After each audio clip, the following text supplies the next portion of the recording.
Bismillahirrahmanirrahim. Assalamualaikum warahmatullahi wabarakatuh. Al-Fatihatu ala niyatil futuh wal munuh wa rusuh taubatin nusuh wa salahil jasad wa ruh. Wa ila hadratin Nabi Mustafa Muhammad ibn Abdullah sallallahu alaihi wasallam. Ya lahumul Fatihah. A'udzu billahi minasyaitonir rajim. Bismillahirrahmanirrahim. Alhamdulillahi rabbil alamin arrahmanir rahim maliki yaumiddin. Iyyaka na'budu wa iyyaka nasta'in. Ihdinas siratal mustaqim. Siratal ladzina an'amta 'alaihim ghairil maghdubi 'alaihim waladdallin. Amin. Alhamdulillahi lakal hamdu anta nurus samawati wal ardi wa man fihin. Walakal hamdu anta qayyumus samawati wal ardi wa man fihin. Walakal hamdu anna liqa'ukal haq wa qawlukal haq wa wa'idukal haq wal jannatu haq wan naru haq wan nabiyyuna haq wa Muhammadin sallallahu alaihi wasallam haq. Asyhadu an la ilaha illallah wahdahu la syarika lah wa asyhadu anna Muhammadan abduhu wa rasuluhu la nabiyya wa la rasula ba'dah. Allahumma salli wa sallim wa karrim wa azim wa barik ala habibina wa syafi'ina wa zuhrina wa qurrati a'yunina sayyidina wa maulana Muhammadin wa ala alihi wa sahbihi wa man tabi'ahum bi ihsanin ila yaumiddin. Subhanaka la ilma lana illa ma 'allamtana innaka antal alimul hakim. Rabbi shrah li sadri wa yassir li amri wahlul 'uqdatam min lisani yafqahu qawli. Amin amin ya rabbal alamin. Alhamdulillah, senantiasa kita bersyukur kepada Allah Subhanahu wa taala atas limpahan nikmat karunia yang telah Allah berikan kepada kita semua. Nikmat sehat, nikmat panjang umur, dan nikmat segalanya yang tidak bisa kita sebutkan, yang tidak bisa kita hitung satu persatu. Akan tetapi mudah-mudahan kita menjadi hamba-hamba yang senantiasa bersyukur, yang senantiasa mendekat, ya, beribadah kepada Allah Subhanahu wa ta'ala. Salawat dan salam senantiasa kita haturkan kepada Nabi tercinta, Nabi besar Muhammad sallallahu alaihi wasallam beserta keluarga, para sahabat dan para pengikutnya. Mudah-mudahan kita yang mengaku sebagai umat Rasulullah sallallahu alaihi wasallam, kita yang mengaku cinta kepada Habibullah Muhammad Rasulullah sallallahu alaihi wasallam, mudah-mudahan kecintaan kita, mahabbah kita bisa kita implementasikan, bisa kita buktikan dalam ibadah, dalam keseharian kita, ya, di dalam menghidupkan, menjalankan sunnah Nabi kita, Nabi Muhammad sallallahu alaihi wasallam. Yang mudah-mudahan kita semua dikumpulkan seperti ini, ya, di surganya Allah, ya, bersama Nabi tercinta Nabi Muhammad sallallahu alaihi wasallam. Amin amin ya rabbal alamin. Yang sama-sama kami hormati itu Pak Imam Baihaqi selaku General Manager dari Dompet Du'afa Hong Kong, kemudian juga Ibu Erni yang mengkoordinir, ya, majelis-majelis JRQ, Jam'iyah Raudatul Qalbiyah Yunlong, dan ibu-ibu jamaah JRQ hari Kamis. Gimana kabarnya Ibu, sehat? Alhamdulillah. Alhamdulillah, ya. Tetap semangat Ibu, ya.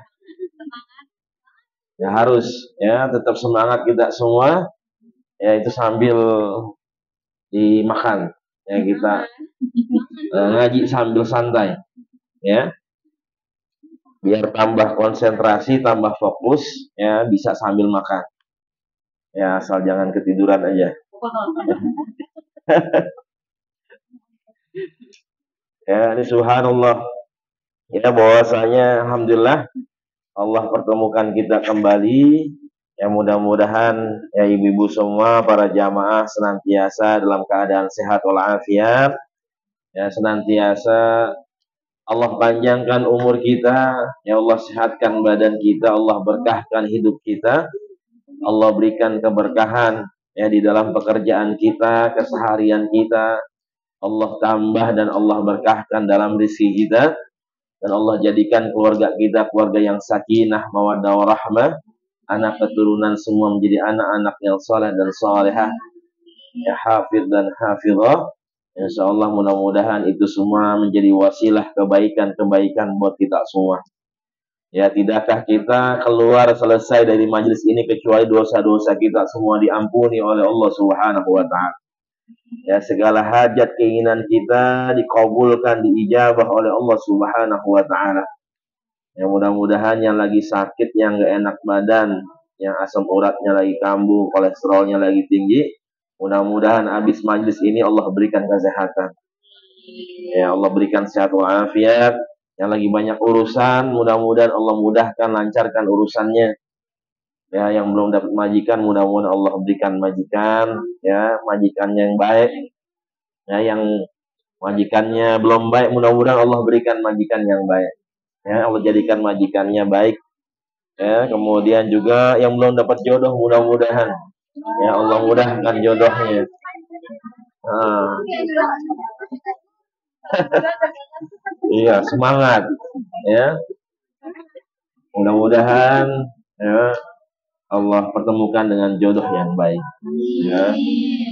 Insyaallah mudah-mudahan yang udah dapat jodoh juga tambah sakinah. Ya, tambah sakinah, mawaddah warahmahnya. Ya, Allah jaga keluarga ibu-ibu semua di sini ataupun di Jakarta atau di Indonesia semuanya. Mudah-mudahan juga anak-anak kita menjadi anak-anak yang saleh dan salehah. Ya Allah jaga anak-anak kita. Amin ya rabbal. Alhamdulillah ya para jamaah semua, jamaah JRK yang dirahmati dimuliakan oleh Allah Subhanahu wa taala.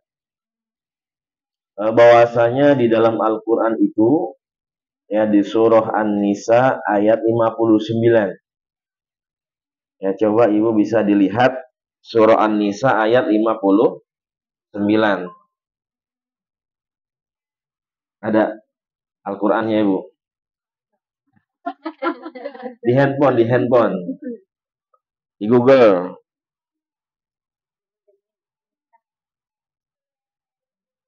An-Nisa ayat 59.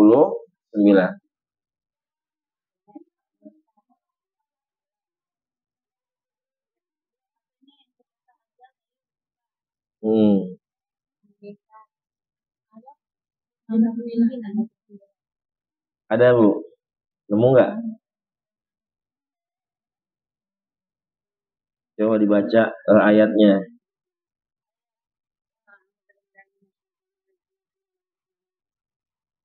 Ya ayyuhalladzina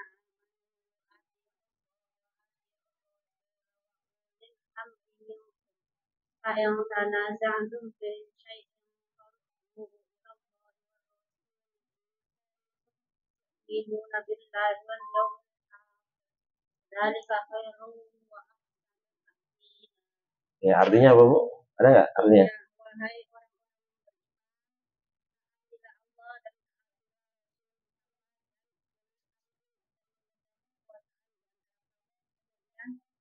Kamu berbeda pendapat tentang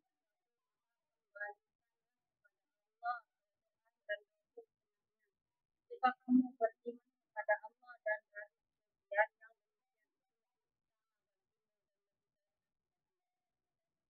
yang ya.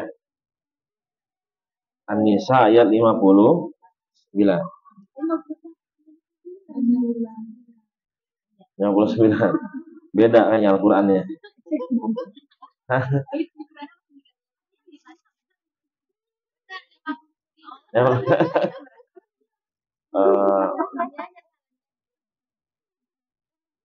Ya alhamdulillah.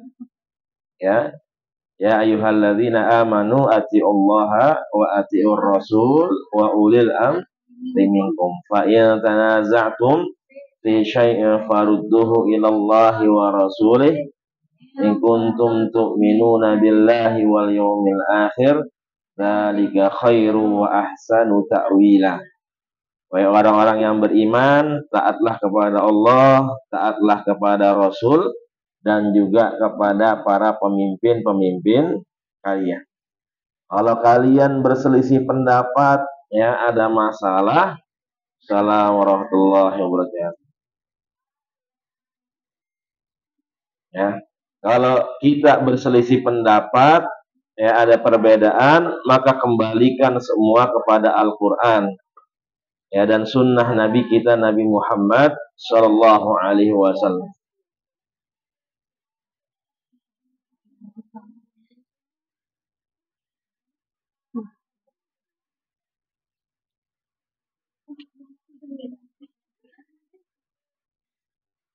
Minum dulu Bu, minum.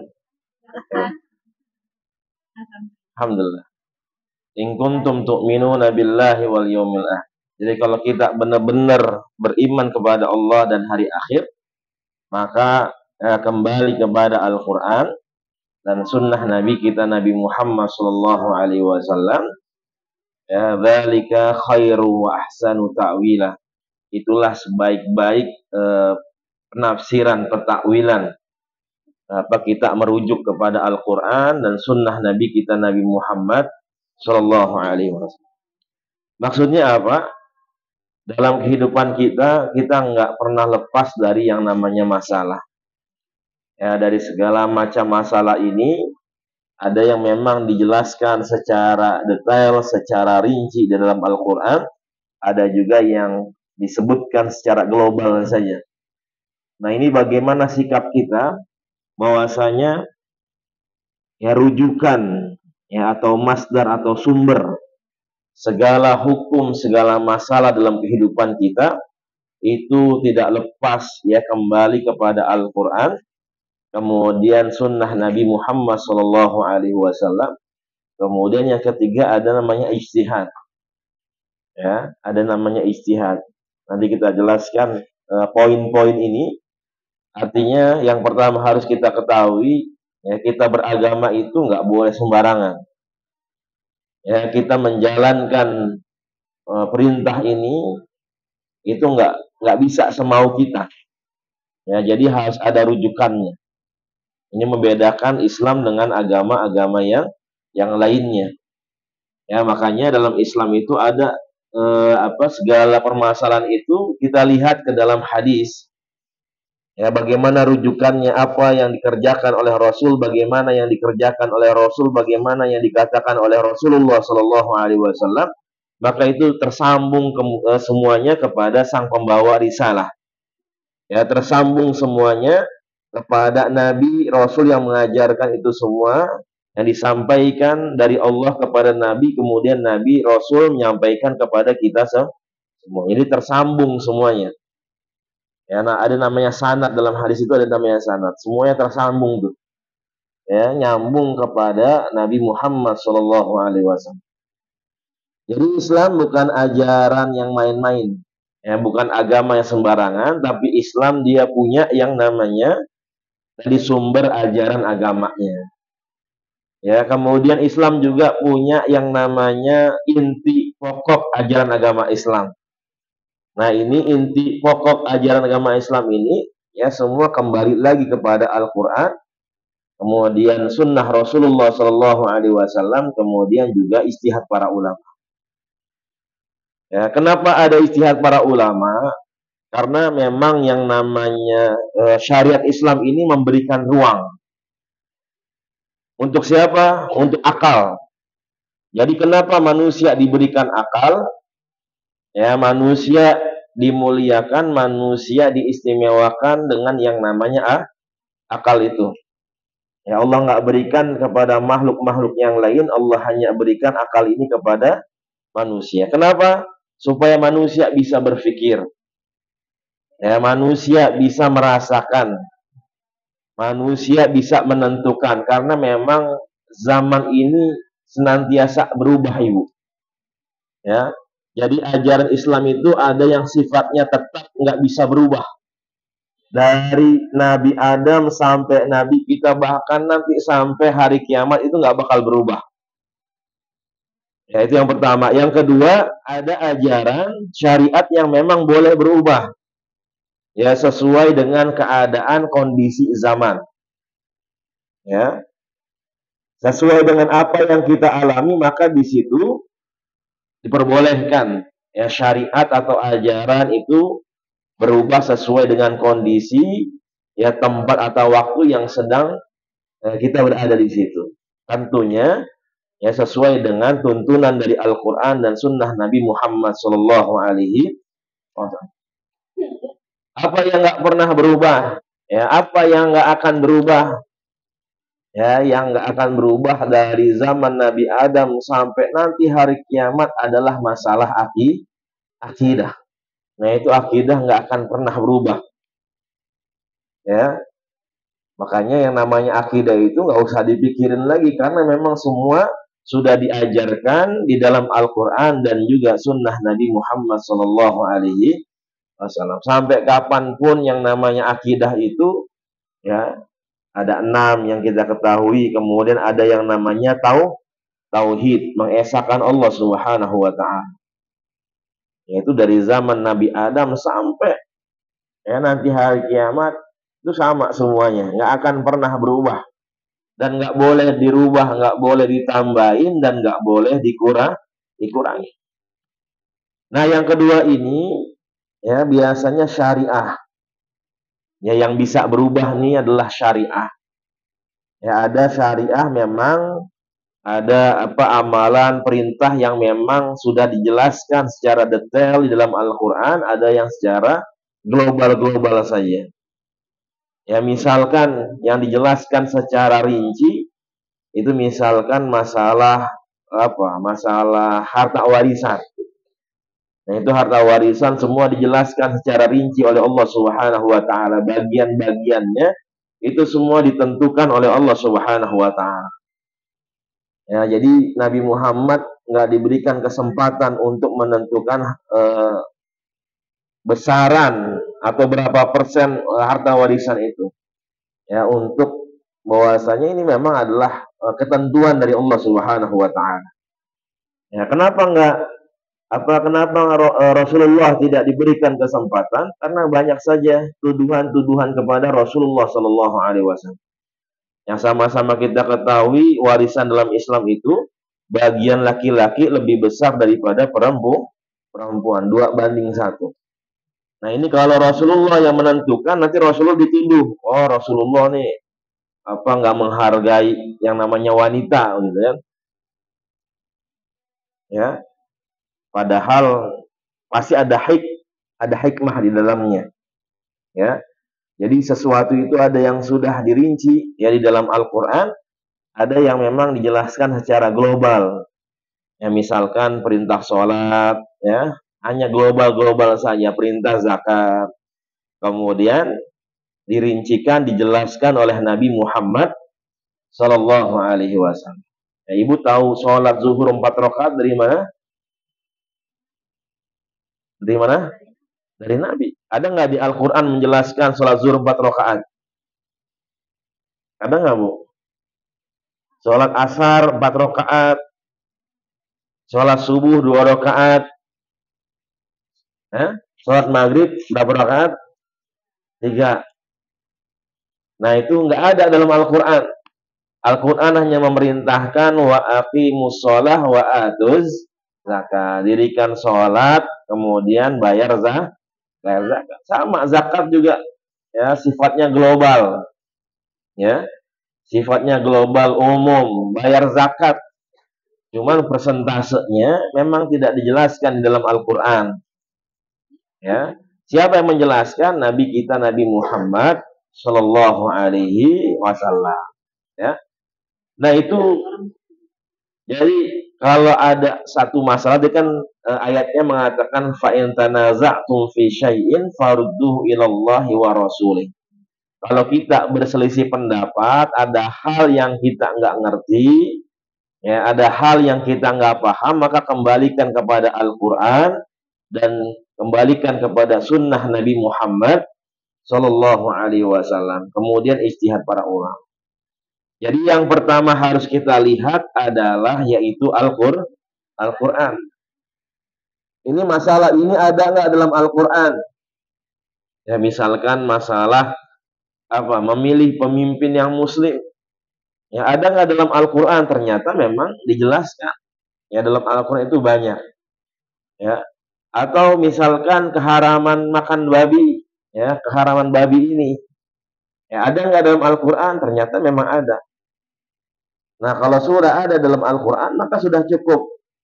Ya nanti hadis hanya menjadi penguat saja. Ya, kemudian juga ijtihad perkataan para ulama itu sebagai penguat saja. Nah, kalau misalkan nggak ada dalam Al-Quran, tadi kembali lagi kepada hadis. Ya, biasanya tadi kan Al-Quran menjelaskan tidak detail, tidak rinci. Maka lihat di dalam hadis. Misalkan tadi masalah sholat, bilangan rokaatnya, ya, ataupun hal-hal yang lainnya memang nggak dijelaskan di dalam Al-Quran. Ya, misalkan masalah jual beli. Nah, kalau di zaman Rasul itu menjelaskan yang namanya jual beli itu harus tunai. Ya, harus kalau kita belajar fikih muamalah itu, ya, fikih transaksi bahwasanya antara penjual sama pembeli harus bertemu. Ya, ada barang, ada uang, itu jelas. Nah, itu ada dijelaskan di dalam hadis, ya, hadis Rasulullah Shallallahu Alaihi Wasallam. Makanya hadis Rasulullah berupa apa, Bu? Macam-macam hadis apa aja? Ada perkataan yang diucapkan oleh Rasulullah Shallallahu Alaihi Wasallam. Yang kedua, perbuatan yang dilakukan oleh Rasulullah Shallallahu Alaihi Wasallam. Yang ketiga apa? Ketetapan atau keputusan, ya, dari Rasulullah Shallallahu Alaihi Wasallam. Jadi kalau ada sahabat yang melakukan, Rasulullah membolehkan atau Rasulullah melarang. Ya, kalau membolehkan berarti itu boleh, halal dikerjakan, silahkan. Tapi kalau ada sahabat mengerjakan sesuatu kemudian dilarang, maka itu sesuatu yang diharamkan. Artinya itu ketetapan karena ya perbuatannya bukan dari Rasul, dari sahabat. Ya, Rasulullah hanya menetapkan saja, Rasulullah hanya memutuskan saja. Nah, seperti itu. Misalkan ya ada sahabat Rasulullah yang bernama yang jadi muazzinnya Rasul siapa, Bu? Yang jadi muazzinnya Rasul namanya siapa? Ya, Bilal, ya, Bilal bin Rabah. Ya, gak ngantuk. Harus ditanya. Ya, Bilal bin Rabah. Ini Bilal, kata Rasul, aku mendengar suara terompahnya Bilal ini udah kedengeran di surganya Allah Subhanahu wa Ta'ala. Terompah itu sendal. Jadi, kalau kan kayak bakiak tuh, jadi kedengeran. Ya. Terompah tapi sendal, Bu. Nah itu. Nah itu bunyinya itu udah kedengaran di surganya Allah Subhanahu wa Ta'ala. Bunyi apa, Bu? Bunyi sendal. Bunyinya. Jadi punya ciri khas. Ya, kata Rasul ini bunyi sendalnya Bilal udah kedengeran di surganya Allah Subhanahu wa Ta'ala. Kalau kita apa yang udah nyampe di surga nih? Hah? Wallahu a'lam. Amin. Ya, subhanallah. Sampai Rasulullah bingung. Bilal kok suara sendal kamu udah ada di surga? Ya. Rasulullah bingung. Ditanya ya sama Rasulullah kepada Sayyidina Bilal. Apa amalan, amal ibadah yang kau kerjakan sampai suara sandal kamu itu sudah ada di surganya Allah Subhanahu wa Ta'ala. Kemudian Sayyidina Bilal bilang, aku suka sholat sunnah wudu 2 rakaat. Jadi habis wudu beliau suka sholat sunnah. Dan itu nggak pernah dilakukan oleh Rasulullah Shallallahu Alaihi Wasallam.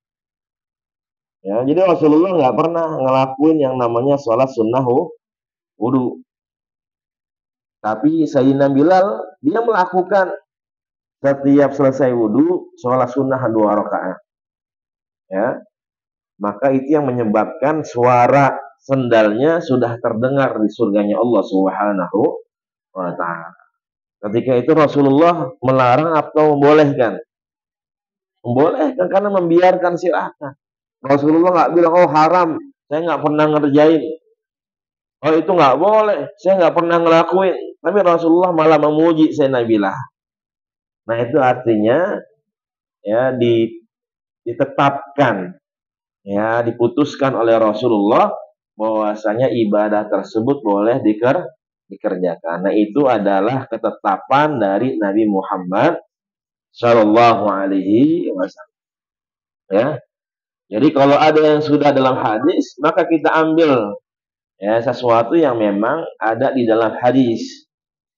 Nah, kalau tidak dijelaskan secara detail di dalam Al-Quran, kemudian di hadis juga nggak ada, ya secara rinci, maka lihat ke ijtihad, ya pendapat para ulama. Nah, inilah ya bagaimana akal ini digunakan.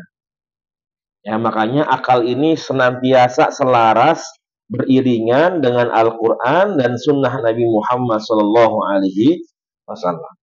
Ya, istilahnya kalau ada akal di tengah, ini dilingkerin, dibatasin dengan Al-Quran dan Sunnah Nabi Muhammad Sallallahu Alaihi Wasallam.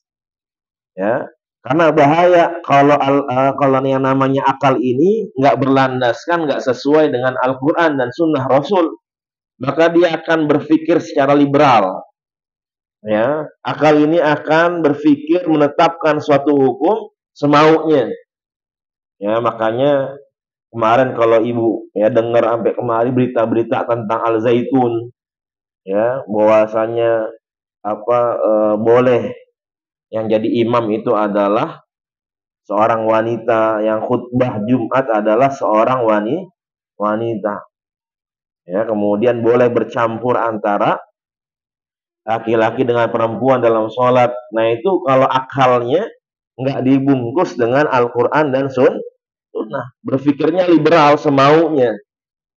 Ya, nah ini dibatasin ya oleh Al-Quran dan Sunnah Nabi Muhammad Sallallahu Alaihi Wasallam. Artinya yang namanya akal itu harus tunduk kepada Al-Quran dan Sunnah Nabi Muhammad Sallallahu Alaihi Wasallam. Ya, jangan akal ini tadi bergerak sendirian semaunya, ya berpikir liberal, ya tidak berlandaskan kepada Al-Quran dan Sunnah Nabi Muhammad Sallallahu Alaihi Wasallam. Ketika ada sesuatu syariat, ya suatu perkara yang menurut akal ini bertentangan, bukan berarti syariatnya yang salah, tapi akalnya yang nggak nyampe, nggak bisa memahami. Ya, karena ada hal-hal yang memang kita manusia ini terbatas. Karena akal kita itu terbatas. Ya, nggak bisa memahami semuanya. Misalkan ya tentang yang namanya surga dan neraka. Kita tahu ada surga dan neraka dari mana, Bu? Dari Al-Quran. Kemudian neraka dari ya sama, dari Al-Quran dan hadis. Nggak pernah ada orang misalkan berpikir gitu kan, dia membayangkan surga neraka, nggak ada.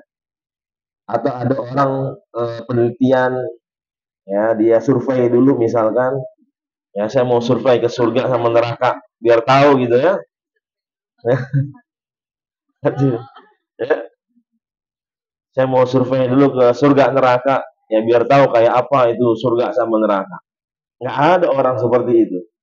Kita semua tahu ada surga ada neraka itu dari Al-Quran. Kita tahu ada yang namanya jin, malaikat, ya yang gaib-gaib itu nggak ada manusia. Ya dia penelitian gitu kan, kenapa kok kayaknya ada yang ngikutin begitu kan? Dia penelitian gitu ya. Ya, nah itu nggak ada. Ya semua hal-hal yang gaib itu dijelaskan di dalam Al-Quran dan Sunnah Nabi Muhammad Sallallahu Alaihi Wasallam. Itu karena akal kita nggak nyampe, ya. Nah makanya seperti itu. Jadi ketika ada sesuatu yang bertentangan dengan akal, bukan berarti syariatnya yang salah, tapi akal kita yang nggak mampu, yang nggak bisa memahami, ya. Makanya banyak tuh orang-orang liberal suka ngotak-ngatik, ya, syariat kita, ajaran kita. Ya, dia bilang, mohon maaf, ibu kalau misalkan buang air kecil, itu airnya najis atau nggak najis?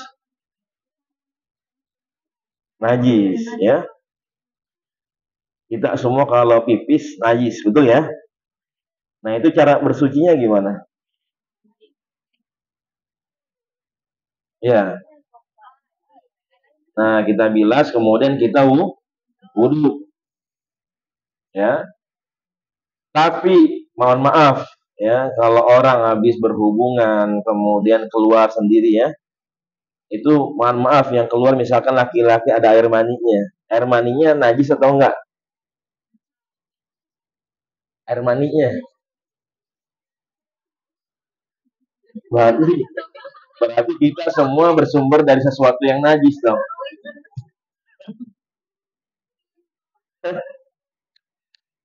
Air mani najis gak, Bu? Nah, ya kita semua bersumber dari itu. Nah, sesuatu yang baik, ya. Air mani itu nggak najis. Tapi kalau orang keluar, mohon maaf, itu dia bersucinya harus apa? Harus mandi. Padahal yang keluar najis atau enggak? Enggak. Sedangkan tadi yang najis, orang buang air kecil, pipis, keluar najis, tapi bersucinya cukup dibilas aja. Ya, cukup dengan berwudu. Ini kalau orang mikir dengan akal, dia akan ragu. Kok bisa yang keluar najis, kok bersihnya hanya dibilas, kemudian pakai wudu, cukup dengan wudu. Tapi yang keluar tidak najis, malah harus wajib mandi. Itu kan nggak nyambung dengan akal, ya. Kalau kita pikir nggak nyambung, ya harusnya yang keluar najis maka bersihnya harus mandi. Yang keluar nggak najis cukup dengan bilas udah wudu. Nah itu ranah akal tuh. Kalau kita pikirin dengan akal emang nggak nyampe.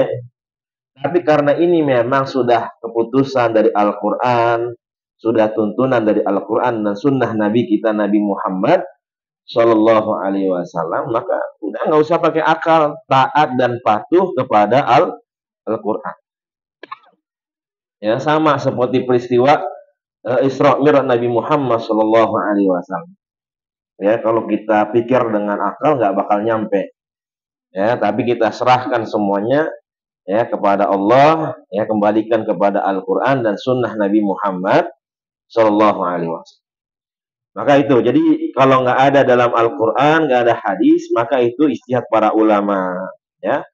Makanya yang ibu-ibu kemarin tanyakan, Ustaz gimana nih, ya, saya nggak bisa sholat, ya di majikan, ya susah sholatnya, ya kemudian juga susah bersucinya. Nah itu ranahnya para ulama tuh, ya bahwasanya yang namanya ibadah tetap ibadah walaupun memang berubah tata caranya sesuai dengan keadaan, ya sesuai dengan waktu. Ya kalau kita lihat orang gaya sholat misalkan, ya antara misalkan di Yordania, ya di Maroko itu beda gaya sholatnya, ya dengan kita yang ada di Indonesia. Biasanya mereka di Maroko itu sedekahnya nggak begini, ya dia begini. Nah, nggak sedekah. Nah, itu masing-masing madhab. Ya, masing-masing dalil mereka punya dalil, ya punya hujah. Ya, sesuai dengan keadaan, ya sesuai dengan waktunya.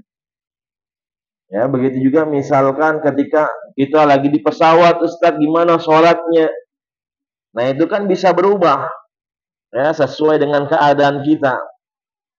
Ya, tidak memaksakan. Jadi yang pernah saya bilang bahwasanya Islam ini adalah agama yang mudah ya, tapi jangan mudahin, jangan digampang-gampang ya.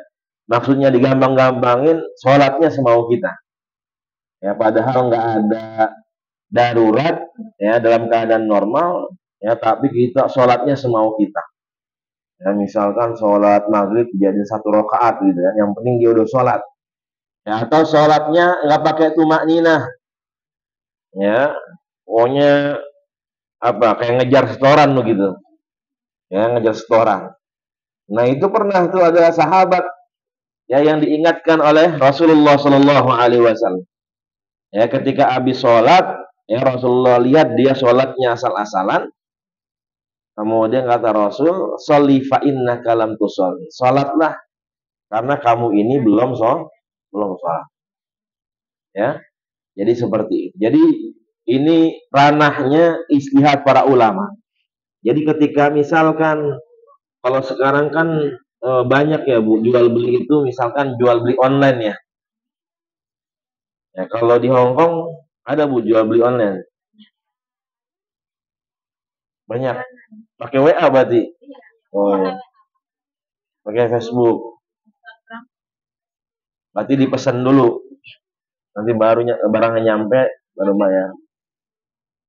Ya, COD seperti itu. Ya, jadi begitu. Jadi kalau itu kan jelas ya. Kalau di Indonesia kan ada yang namanya Lazada, ada yang namanya Shopee.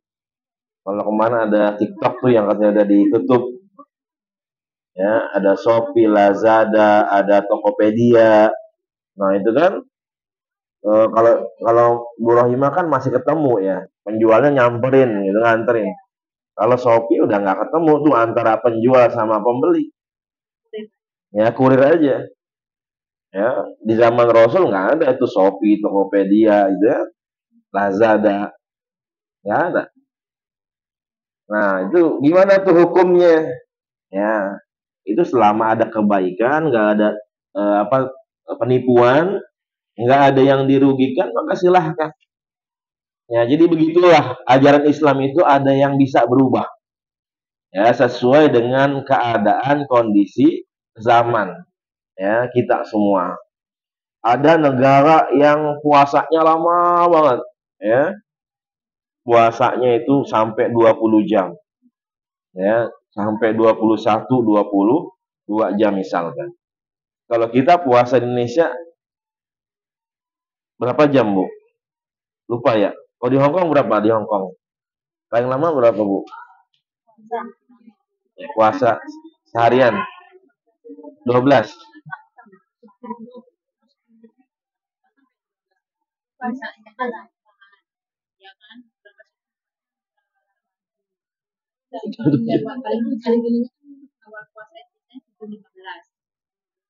Hmm.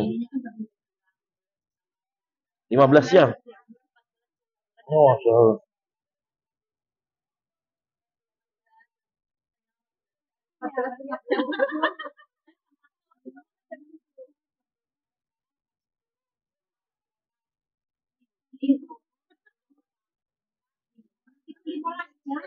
Lima belas jam. Iya. Musim panas. 12 biasanya.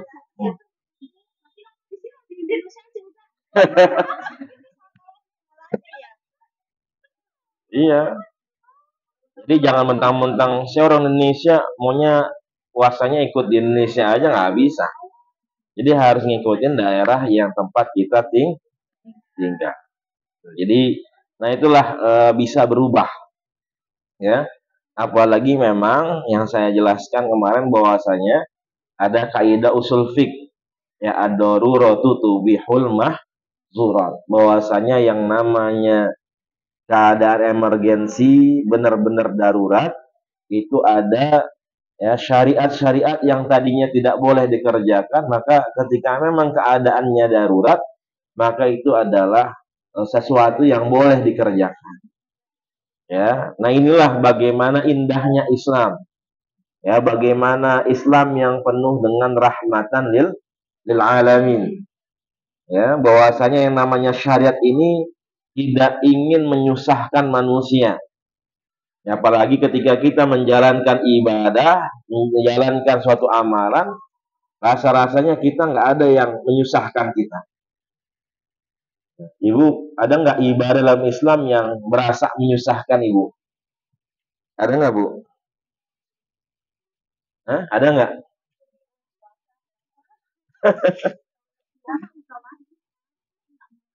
Iya. Insya Allah kalau puasa mah kalau niatnya kuat, insya Allah ntar. Iya. Insya Allah nanti kalau niatnya kuat, insya Allah diberi kekuatan oleh Allah Subhanahu Wa Taala.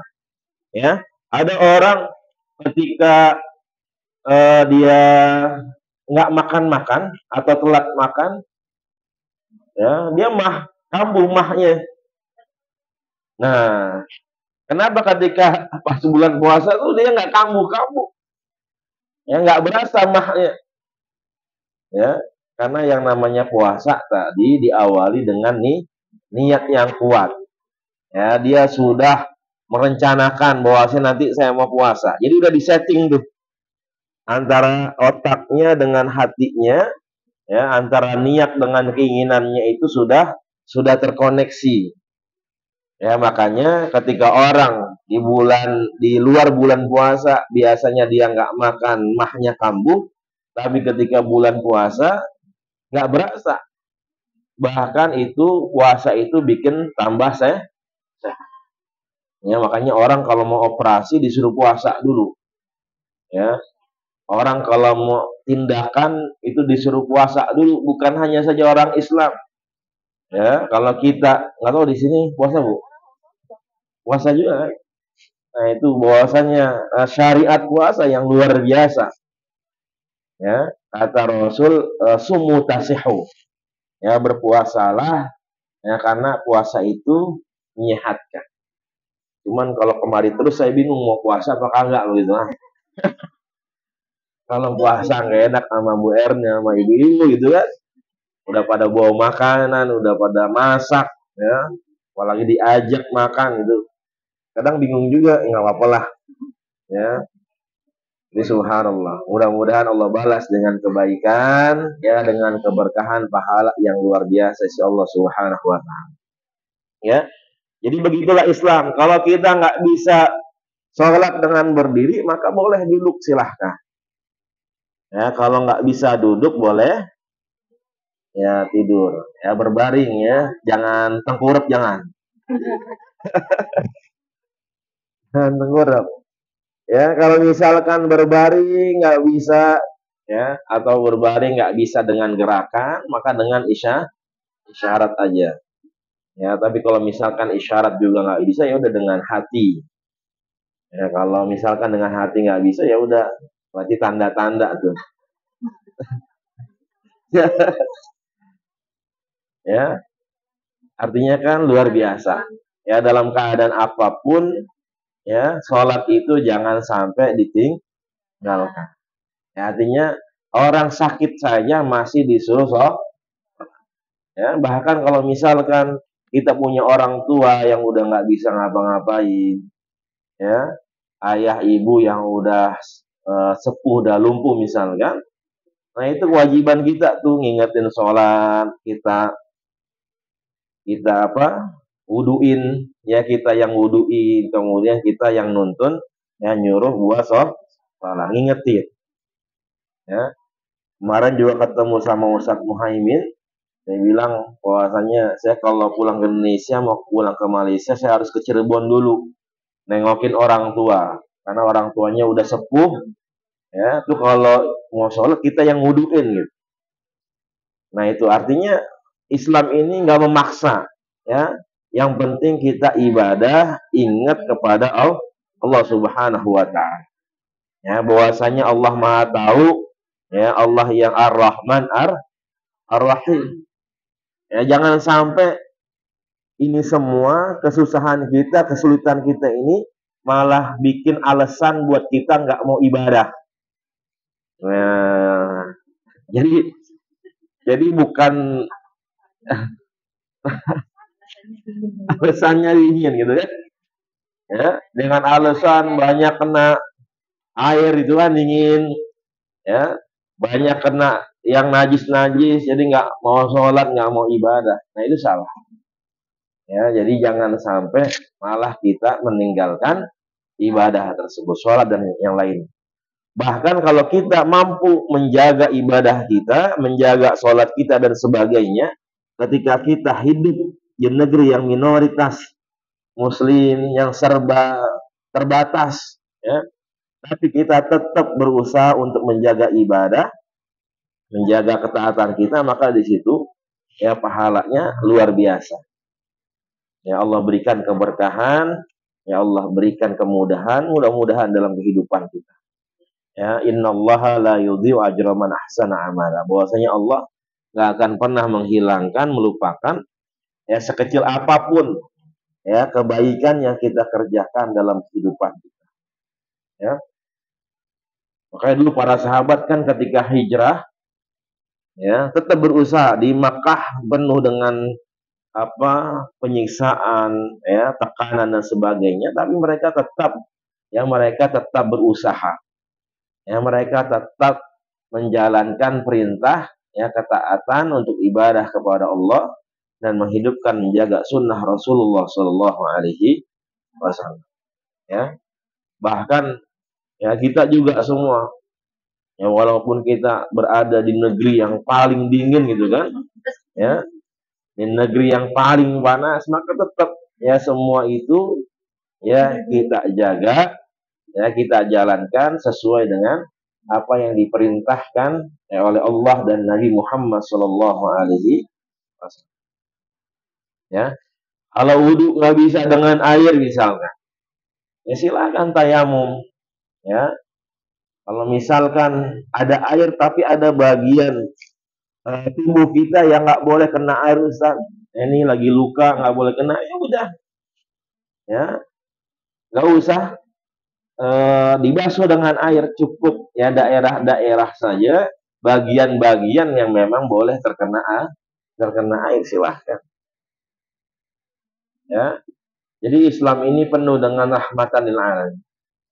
Ya, bahkan ibu misalkan ketika umroh, ya, ketika haji, ya kalau di Indonesia kan kebanyakan kita madhabnya madhab Imam Syafi'i. Kalau bersentuh antara laki-laki dengan perempuan, batal. Nah kalau ini dipakai ketika umroh haji, ibu repot. Ya karena dikit-dikit kita, ya di tawaf itu kan, semuanya campur. Ya, semuanya campur. Apalagi kalau dulu itu, ya sebelum tahun 2000, ya 2001 dan sebelumnya itu masih belum ada penertiban. Kalau dulu kalau sholat itu ya nyampur gitu. Kalau sekarang kan udah mulai ditertibkan. Jadi ada bagian buat perempuan, ada bagian buat laki-laki. Ada tempat buat laki-laki buat sholat, ada tempat perempuan buat sholat. Ya, kalau dulu nggak bisa. Ya, pokoknya di mana dia berhenti di situ dia sholat dan tercampur semuanya. Nah itu kalau kita ya wudhunya ya bermadzhab Imam Syafi'i, maka di situ ya susah kita, maka ujung-ujung kita ke toilet terus, ketinggalan sama jamaah, ketinggalan rombongan ya, kecuali misalkan mohon maaf ya lagi tawaf buang air ya tetap itu batal, atau buang angin gitu kan itu tetap batal. Makanya misalkan kalau hanya buang angin, biasanya kita itu bawa botol ya, jadi kita wudhunya nggak sampai ke toilet, karena kalau ke toilet kejauhan ya, maka kita menepi, kita cari tempat supaya kita bisa berwudu ya, supaya kita bisa ngelanjutin tawaf ya. Tawaf itu ngiterin Ka'bah ya 7 kali Ya, 7 kali. Amin. Amin ya rabbal alamin. Mudah-mudahan yang belum pernah haji, belum pernah umroh, ya bisa Allah izinin berangkat haji, berangkat umroh. Amin ya rabbal. Ya, yang saya bilang di sini kan ada raudhah, ya, ada taman-taman surga. Di sini udah datang, mudah-mudahan nanti Allah izinin datang ke raudhahnya Rasulullah Shallallahu Alaihi Wasallam. Amin ya rabbal. Udah nabung belum bu? Hah? Udah nabung belum? Ya nggak apa-apa, dikit-dikit nabung.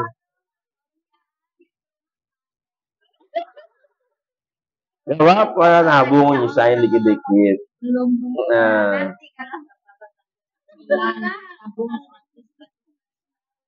iya, $100, jangan $100. $100 nggak nyampe-nya.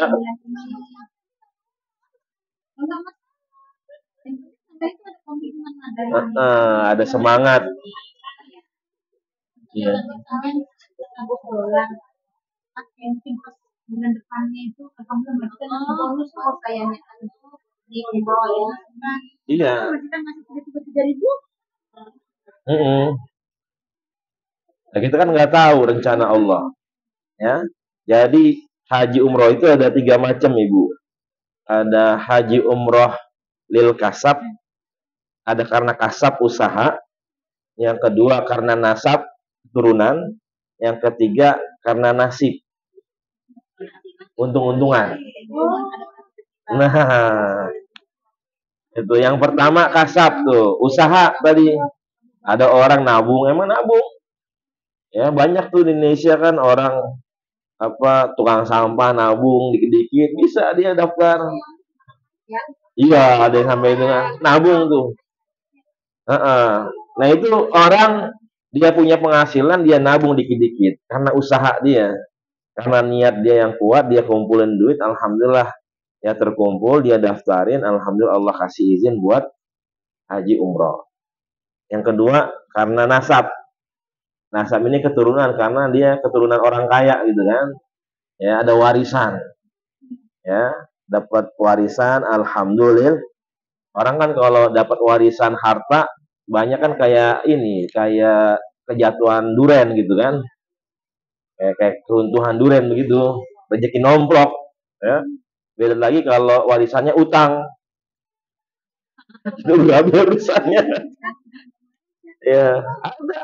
Nah, utang itu harus diwarisin. Jadi kita ahli warisnya bayar sebagai bukti,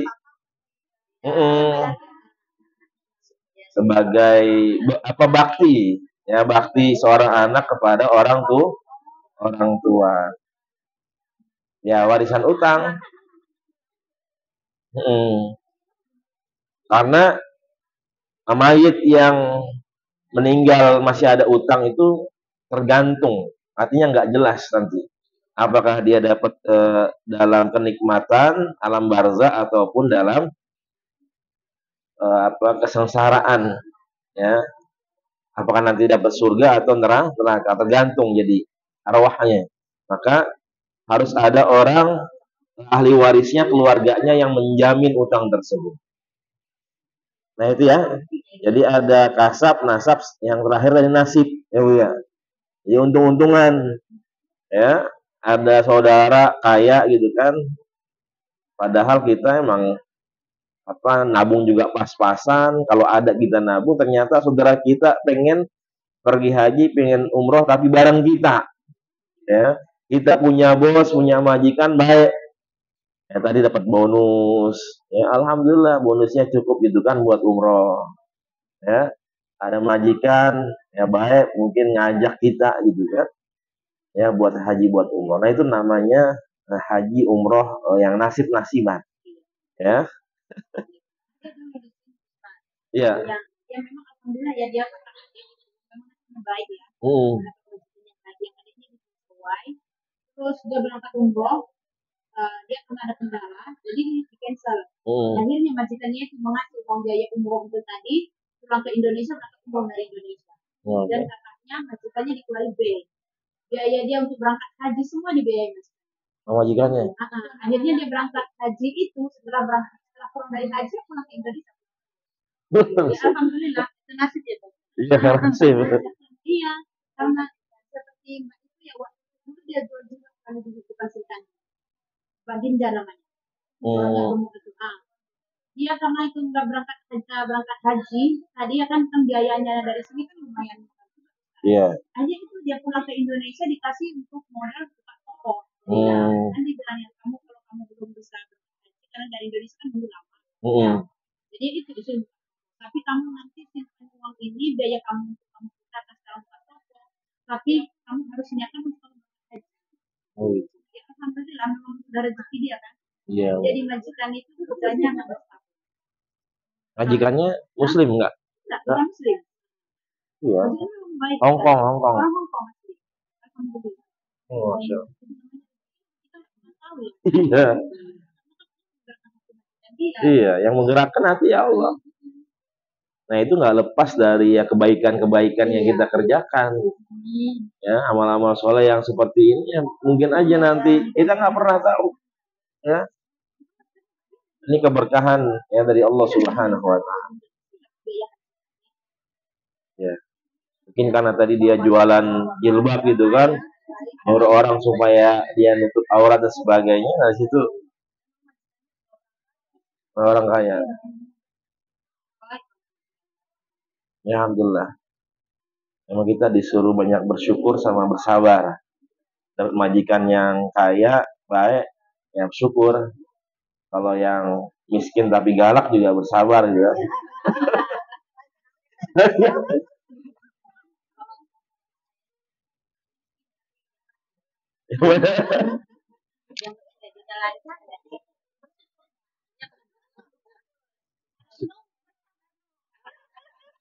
Lu majikannya kaya nggak?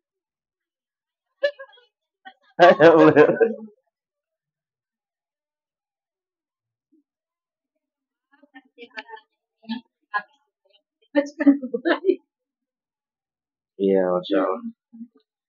Baik, itu mungkin Ibu, mudah-mudahan ya kita semua dimudahkan oleh Allah Subhanahu Wa Taala ya dalam niat untuk pergi haji, pergi umroh, ya niat kita, hajat kita dikabulkan oleh Allah Subhanahu Wa Taala. Ya tidak ada yang mustahil bagi Allah. Ya idza arada syai'an ay yaqula lahu kun fayakun. Kalau Allah sudah menuliskan, sudah berkehendak, insyaallah ya semuanya akan diberikan oleh Allah Subhanahu Wa Taala. Karena banyak orang yang kaya tapi nggak bisa pergi haji, ya banyak dia nggak mau pergi haji, nggak ada niat, ya ada orang kaya pengen haji ya kuat tapi Allah nggak kasih kesehatan, ya sakit-sakitan nggak bisa berangkat juga. Ya, tapi tadi ada orang yang biasa-biasa saja tapi nasibnya baik, ya. Nasibnya bagus. Ya maka kalau Allah sudah memang mampukan, Allah pilih ya semua dimudahkan oleh Allah Subhanahu Wa Taala. Mudah-mudahan dengan berkah wasilah silaturahim Ibu, ya silaturahim, kemudian juga sedekah, infak, kemudian majelis ilmu, semuanya ini mudah-mudahan bisa memudahkan kita yang untuk menjalankan ibadah haji dan umrah, berziarah ya ke makam Rasulullah Shallallahu Alaihi Wasallam. Amin ya rabbal alamin. Mungkin ini saja. Nah, nanti mungkin ada yang tanya jawab, mau curhat, mau sharing silahkan, mau makan juga ngopi silahkan. Yang mudah-mudahan ya kita semua senantiasa dalam kebaikan di sisi Allah Subhanahu Wa Taala. Ya Allah jadikan pertemuan kita pertemuan yang penuh dengan keberkahan dari Allah Subhanahu Wa Taala. Mohon maaf jika ada salah dan khilaf. Hadanallahu ajma'in wa lakum. Assalamualaikum warahmatullahi wabarakatuh.